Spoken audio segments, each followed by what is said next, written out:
Welcome to Uncommon Knowledge. I'm Peter Robinson. Dambisa Moyo grew up in Zambia. She holds a master's degree from Harvard, an MBA from American University, and a doctorate from Oxford. Ms. Moyo spent 2 years working for the World Bank, then 8 years working for Goldman Sachs, and then this year she published Dead Aid: Why Aid is Not Working and How There is a Better Way for Africa. Dambisa Moyo, thank you very much for joining me. Thank you. Segment 1, The Killer of Growth. Let me quote you from Dead Aid, Dambisa Moyo. Quote, "In the past 50 years, over 1 trillion in development-related aid has been transferred from rich countries to Africa. Has the assistance made African people better off? No. How can that be, that $1 trillion has not helped?" I ask myself that question all the time, as do many Africans on the continent and around the world. Basically, it's important for us to kind of put a bit of context on this. Sure. If you go back to the 1950s and 60s, which is basically the time when the aid model gained in prominency, the idea of, or the rationale for aid was very clear.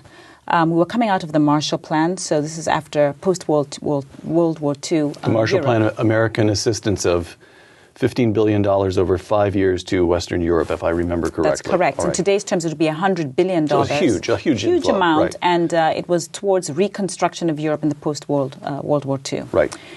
And it was also the time, for historical sake, that many African countries, but also many countries around the world, were emerging from the colonial period. Right. And so the idea was very simple. And if you look at work by sort of Chenery and Strout, 1966 paper, the idea was that savings would lead to investment, which would lead to growth. And the argument was that in the absence of savings, because these were quite fragmented countries in the context Right. of Africa, they didn't really have a savings culture or established savings patterns. The idea was that aid would replace savings, and so aid would drive investment and then drive growth. Simply give Africans some of our savings and let them get on with it from there. That's exactly right, which is essentially, if in a manner of speaking, what aid money is. It's right. Somebody's taxpayers' money from somewhere else. So a very simple model, which actually I think was pretty laudable and made sense on paper. Well-intentioned and plausible. Absolutely. Then. And remember that so on that basic metric, savings leading to investment leading to growth, or in this case, aid leading to investment leading to growth, there were two metrics. We're going to get an increase in growth and a reduction in poverty. However, on those two metrics alone, aid has been a complete disaster. We've actually seen over the past 40, 50 years, growth slow in the continent, over the continent. And we've seen poverty rise. So, for example, in the 1970s, about 10% of the African population was living in dire economic consequences. Today, over 70% of Africans live on $2 a day or below. You draw the contrast in your book, in Dead Aid. You draw the contrast between aid in Africa and the Marshall Plan. You make several points here, and I'd like to just go through those briefly. Mm-hmm. Difference between the Marshall Plan, which worked, you say, Absolutely. and aid to Africa, which has not. Number one, I'm quoting you in each case here, European countries were not wholly dependent on aid. That's right. Whereas in Africa?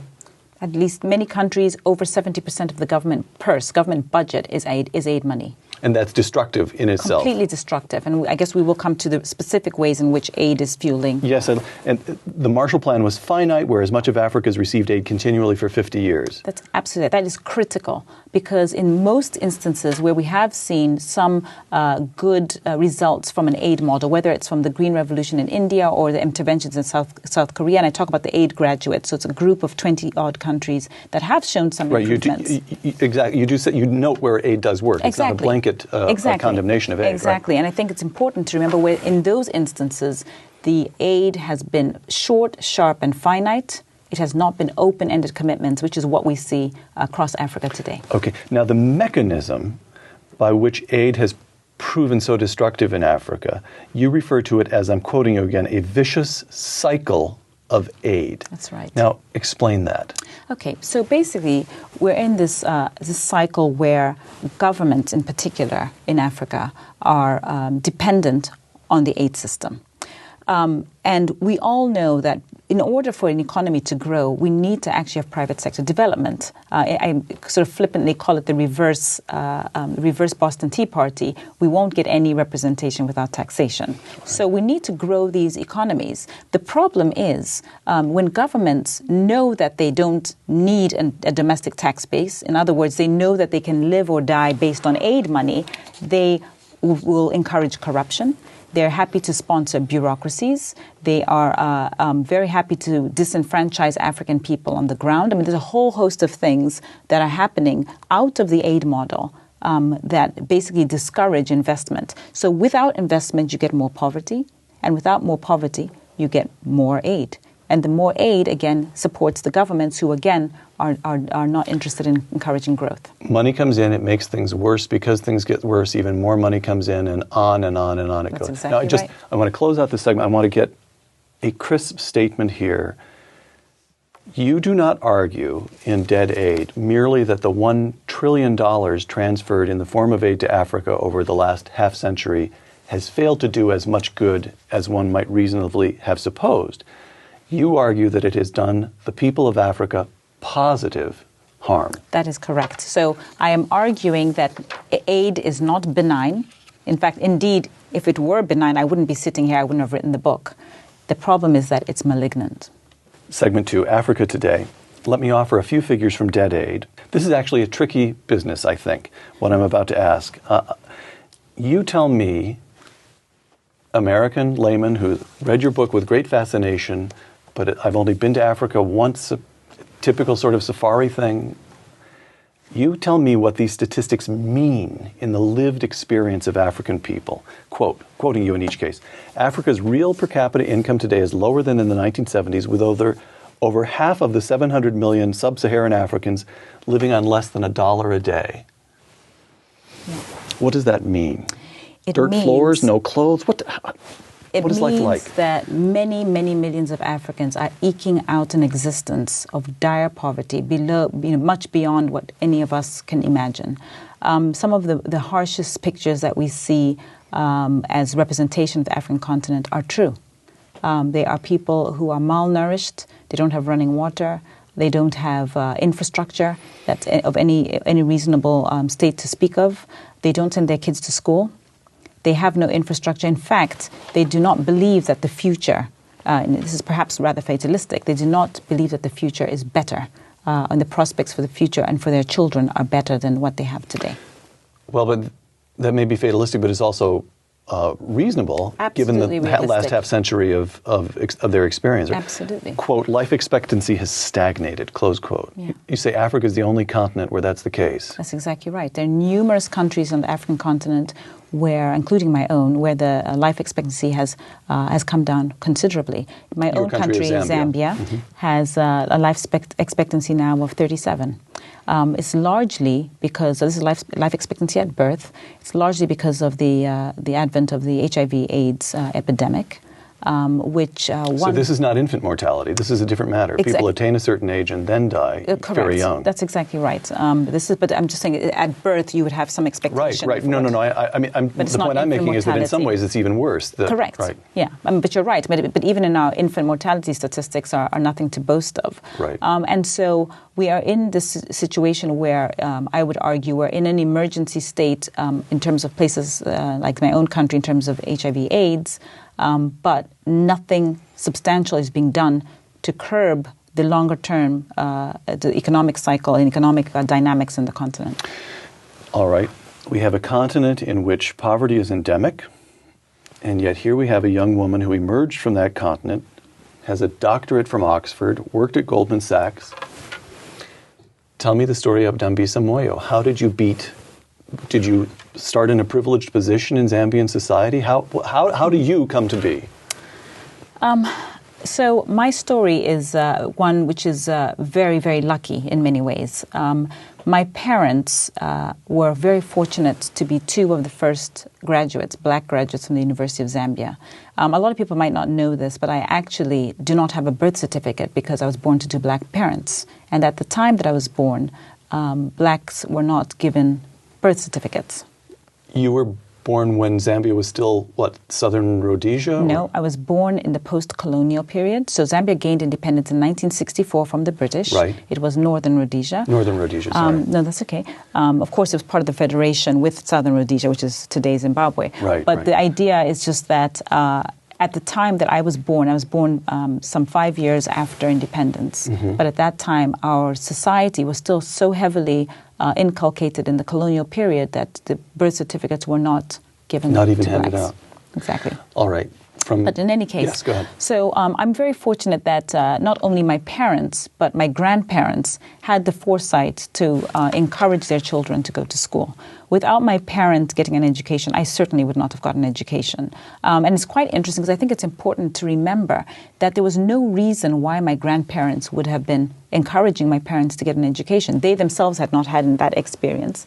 And they had no reason to believe that sending their children to school, particularly my grandfather, my maternal grandparents, sending my mother to school, there was no reason to believe that there was anything good that could come out of that. So, because your parents did what they did, they understood the importance of giving you an education. That's right. You got a glittering education. You end up in London with a doctorate in economics from Oxford. You spend 8 years working for Goldman Sachs. I put it to you, Dambisa, that you were perfectly positioned to become Bono's, is it Bono or Bono, the U2 man, to become his best friend, to sit on Bob Geldof's board, to get caught up in what you call in this book the glamour aid business of aid to Africa by way of rock and roll and super coolness. And yet you didn't. You wrote that. Why? How did your thinking develop? Well, why did I write it? I mean, I think the emperor has no clothes. It's been 60 years. My family lives in Africa, and they suffer the consequences of the failed economic system on a daily basis. There are educated people in Africa who are also eking out a living on a daily basis. And the great tragedy is that we know as a society what works. We know how to reduce poverty and how to create growth. And so there's a big scam going on where we're pushing an agenda of what I would call intellectually dishonest patterns of behavior, where we're pushing an agenda that we know doesn't work. We've seen China move 300 million people out of poverty. That brings us to segment 3, Africa and China. In Dead Aid, you write that next to a lot of well-paved roads throughout Africa, and in recent years there have become a surprising number of well-paved roads in Africa, there are sign posts that proclaim, "This road constructed with the grateful assistance of the government of the People's Republic of China." That's right. Explain that.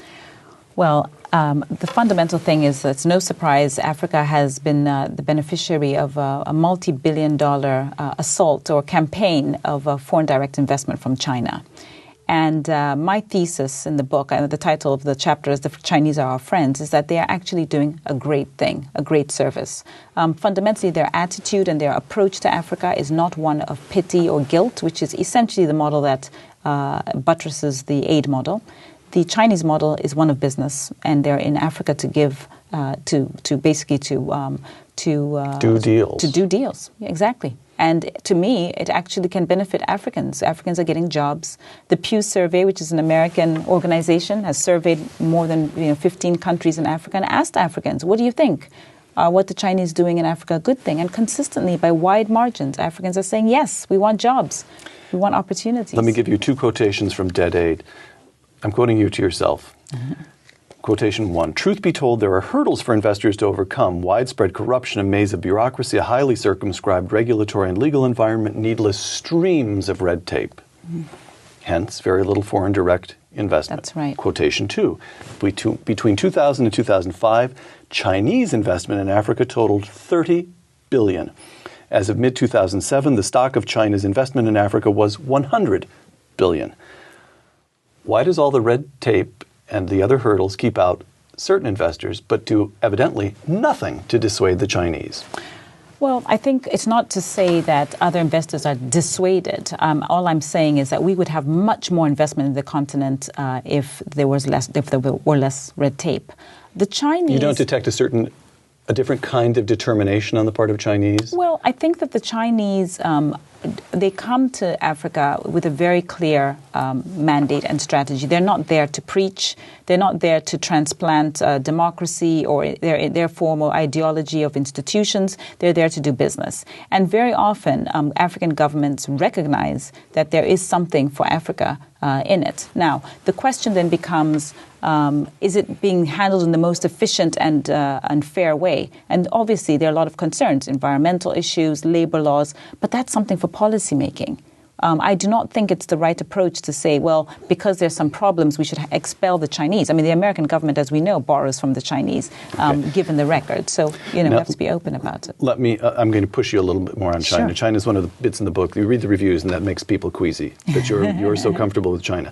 You argue at one point in the book that absent aid, one of the two-bit tyrants who's still around, Robert Mugabe, would probably have been gone long ago. He couldn't continue his act without foreign aid, you argue. And yet we have Chinese Premier Hu Jintao making a point of visiting Robert Mugabe during Hu Jintao's trip to Africa. That's right. So the question is, wait a minute, Dambisa, you're very unhappy with Robert Mugabe when he's sustained by aid, but you're willing to take a pass on him when it's Hu Jintao and all business? Well, I mean, okay, let's take the most cynical answer to that, which is that at least when Hu Jintao's in Zimbabwe, some Zimbabweans might be able to get some jobs. In the case of aid... That's not a bad answer. I don't even think that's a cynical answer. I think that's a pretty good answer. Well, I mean, go ahead. All right. I tell you, it's a kind of a stolen answer. It was from a friend of mine from Sudan who said, you know what, yes, if the choice is living under a tyrant or under a despotic rule in both scenarios, I prefer to be living under a despot, being able to survive and provide an income and to my kids, versus living under an aid model where there still is a despot and I'm living in dire poverty. So it's a rock and a hard place. It's not the best choices, but I think that's, on a practical level, I think that's how people view it on the continent. But, beyond that, I think, we do forget that the Chinese are lending to the United States government. I don't hear anybody complaining about that, and human rights and so on. And so, let's keep the standards the same across the board. If we don't like the way the Chinese acts, then let's be fair to everybody. I mean, this is actually, we've turned a corner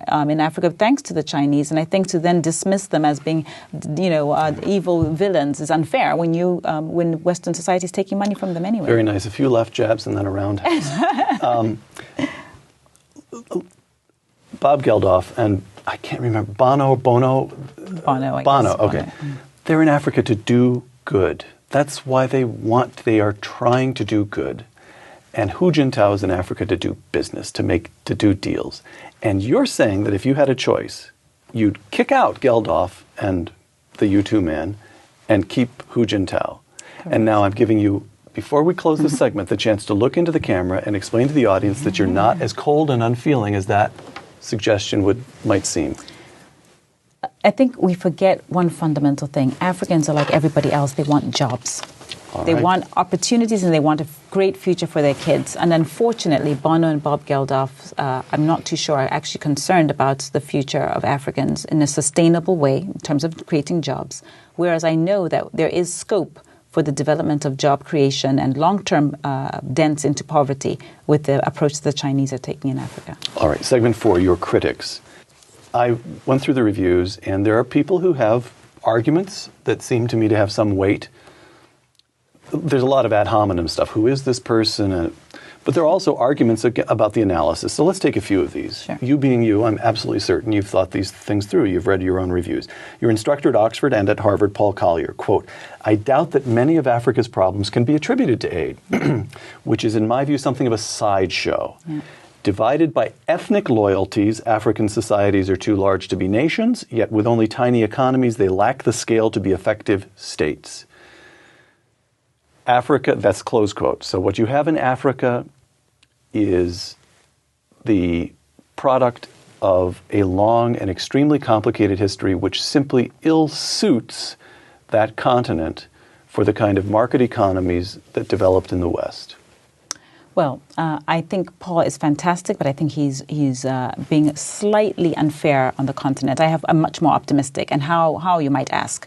Well, we know that there are many other very fragmented places around the world. Europe is a good example of this.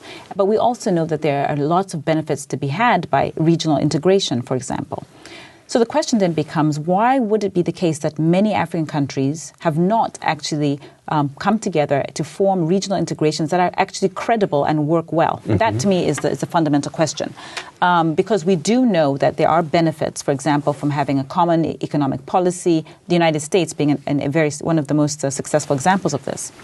The question then becomes, what do we need to do to incentivize African governments to do that, to put regional integration together in a meaningful and real way? And my argument is that the reason that they don't go ahead and do that is because there's a fail-safe. They know that they're going to get aid. Why would they be doing something that may give them more upside when they have a sure thing in hand?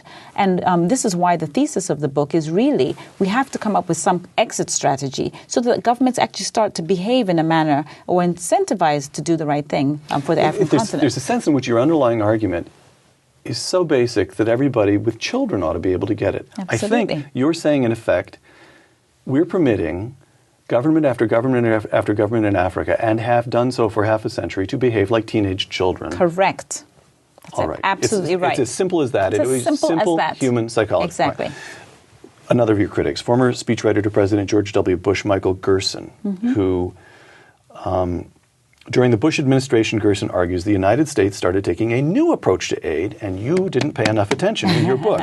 In attacking aid, in dead aid, you didn't pay attention. Quote, America's AIDS and malaria programs during the 90s were focused, centrally directed, and results-oriented. Surely Moyo should recognize the difference between aid provided to oppressive kleptocrats and aid given to faith-based organizations distributing AIDS drugs, close quote. I'm very disappointed because my one piece of advice is don't ever write a review if you haven't read the book. On page 7 of my book, I very clearly outline the 3 types of aid. Humanitarian or emergency aid, which goes in, for example, a tsunami or a flood or an earthquake, which I believe there's a moral imperative for us to act as a global society. The second type of aid I talk about on page 7 is what I call NGO or charitable aid. So this is the relatively small amount of aid where we send money for a scholarship, for example, to support a child in Zambia. I myself sit on charitable board. I'm on the board of Room to Read, which is a San Francisco-based charity, education charity. But it's important for us to understand what those type of interventions can and cannot do. So yes, they can send a girl to school, or in this case, yes, we can send HIV drugs to Africa. But longer term, these are not going to help these economies grow by the levels or rates of growth that we need them to grow, to put a dent in poverty. So now, Gerson goes on, he says, in 2004, 7% of Zambians, your countrymen, who needed AIDS drugs were receiving them. But by September of 2009, that figure should exceed 2/3, 66%. It's not a minor thing for Moyo to dismiss the achievements of a foreign aid program that helped save her homeland. I've never dismissed the PEPFAR programs, first of all. So PEPFAR is President Bush's, it's being continued now under President Obama, but it's the AIDS program for Africa. That's right. But we're skirting over a very, very fundamental point. And this is precisely why I say the aid model is couched in the sense that Africans are not capable of doing it themselves. All right. The point is, healthcare, education, infrastructure, and even security are public goods. They are goods that the governments of Africa are supposed to be providing to their people. The reason why Americans go and vote between John McCain and President Obama is because you decide as Americans who you think is best going to be equipped to provide public goods. We are looking for that right also in Africa. And equipped with that, a friend of mine from Africa said, well, if it's actually going to be a situation where African governments are not providing these goods, why do we bother electing them? Why should we not be electing the PEPFAR program versus the British AIDS program? Because they're the ones who are ultimately providing public goods. The reality is the PEPFAR programs are unsustainable. America's facing a 10% unemployment rate. We're in the middle of a credit crisis. From the point of view of Africa, I want to make sure I've got this. Sure. You're suggesting that even PEPFAR, even the AIDS program, if permitted to remain in place, would prove insidious.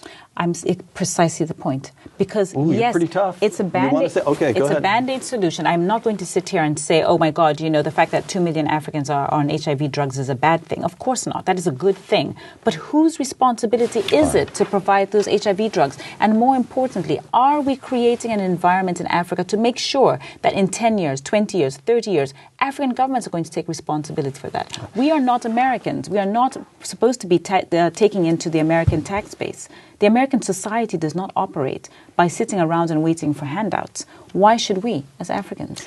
Last point from your critics, and this one runs through review after review after review. There is one nerve you touched here that caused everybody to stand from his chair and scream. And it's your assertion that what poor countries need is, I quote you, a decisive, benevolent dictator to push through the reforms to get the economy moving, close quote. Now, so if we could name you dictator of Zambia for the next 5 years, you'd take the job. Let's put it this way. I love these sound bites because the fact of the matter is the fact that I'm a black African woman should tell you right there that I'm a supporter of democracy. I just can't even imagine myself saying democracy is a bad thing. Of course we want democracy, but we want a democracy that is real, not a patchwork democracy that we're seeing in Kenya and Zimbabwe, where the opposition is being sucked into the government and kept oppressed, really. We want institutions that are stable, strong, transparent, and that they can stand the test of time. We are not going to get those in an aid model. We will never, ever get those, no matter how much money is pumped in. Iraq and Afghanistan are examples of this precise point. It doesn't matter if you shoehorn democracy into these societies. They need to grow organically, and they only grow organically as an artifact of economic development. You then get your middle class, you then get people who have vested interests in seeing their economies running properly, and then we can hold the government accountable. All right, segment 5, what if? This is the way you close Dead Aid with a kind of, well, let me just quote you. What if one by one, African countries each received a phone call telling them that in exactly 5 years the aid taps would be shut off? What would happen? Close quote. What would happen? I'll tell you one thing that would happen. AIDS and malaria would begin to spread, and living standards across the continent would sink, right? I don't agree with that completely. And first of all, I think to focus on the 5 years is to miss the bigger point.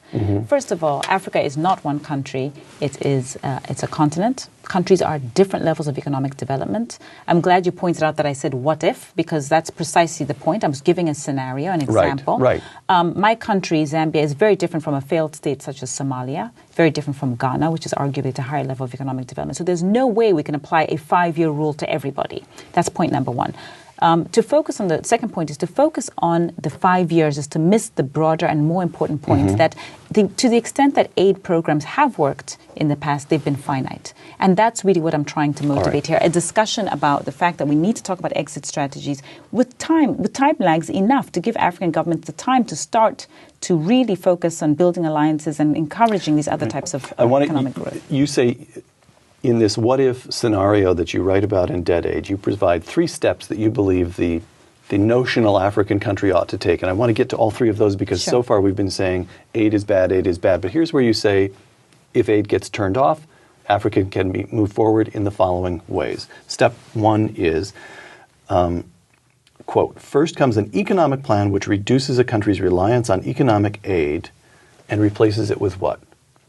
Whole host of things.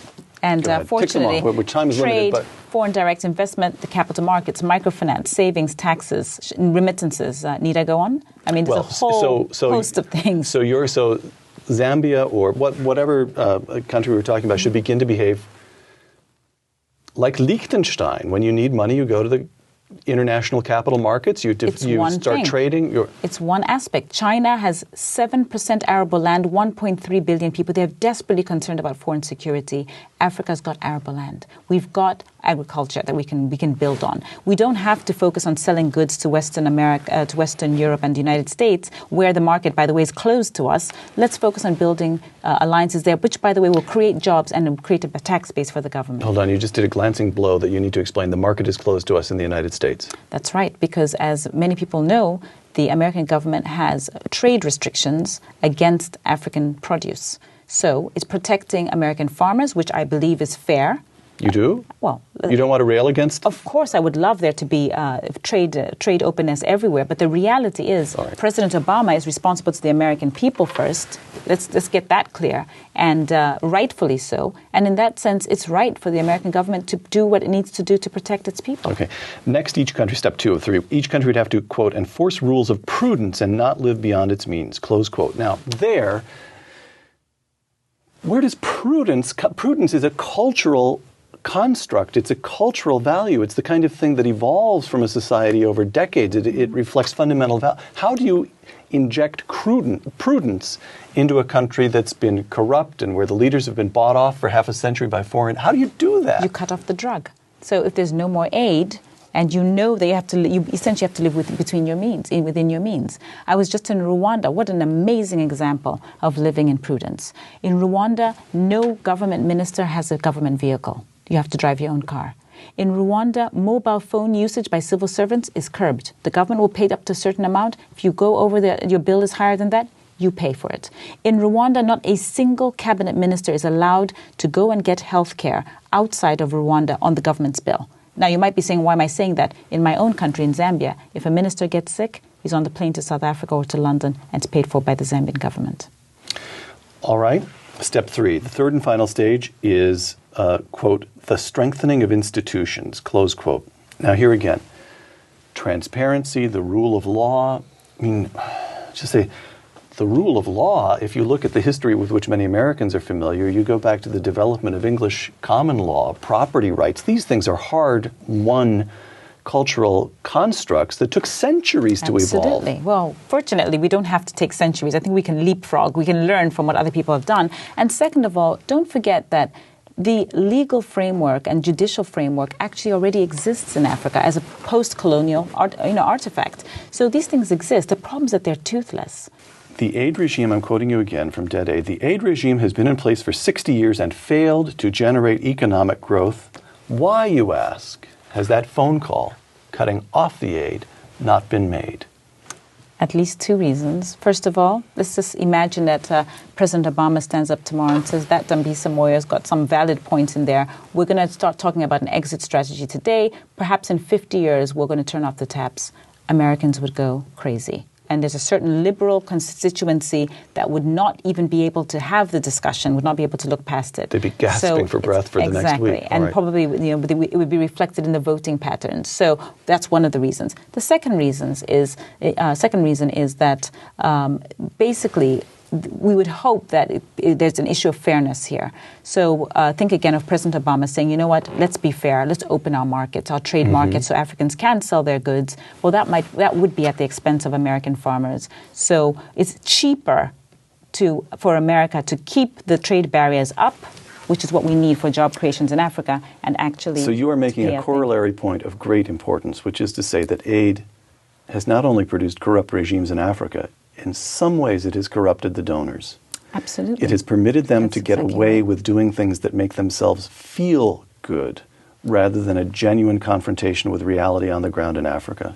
It's bad for the giver and the receiver. Absolutely. But remember that all the actors in the aid model are rational. It is rational for President Obama to continue to give aid, even though he's borrowing the money from China. America doesn't even have the money to give out aid money. It's still borrowing money and giving it to Africa. It's much, much more prudent politically for him to do that. Last 2 questions. Since the publication of Dead Aid, what has been the most surprising response you've received from an African leader? And what's been the most interesting response you've received from a Bob Geldof or a Bono or some other member of what you call the glamour aid industry? The most surprising response was 2 days after the book was published, being whisked away to Rwanda at the invitation of the president of Rwanda, President Kagame, to address 200 members of his cabinet and ambassadorial cohort not about the message of weaning itself off of aid. They were already convinced that they have to get off of aid. They wanted to talk about how to do it. I was stunned that there was a government in Africa that was so vocal. And since then, obviously, the Eritrea is also the same, very much against aid. The harshest thing that has happened has been Bono's organization, Bono and Bob Geldof's organization called One. who I have actually tried to have a number of meetings with before the book came out about what the thesis of the book were, launched a very vitriolic attack against me to the point that they were calling organizations ahead of my meetings and media appointments, and sent a letter to African NGOs claiming, basically painting me as a genocidal maniac trying to kill African babies. So in other words, trying to get Africans to be against me. And to me, that was not really fostering dialogue. It was just trying to create the split of she's against and we're pro, and therefore she's evil, as opposed to giving the space to have the discussion. Dambisa Moyo, author of Dead Aid, thank you for joining us. Thank you very much. I'm Peter Robinson for Uncommon Knowledge and the Hoover Institution. Thanks.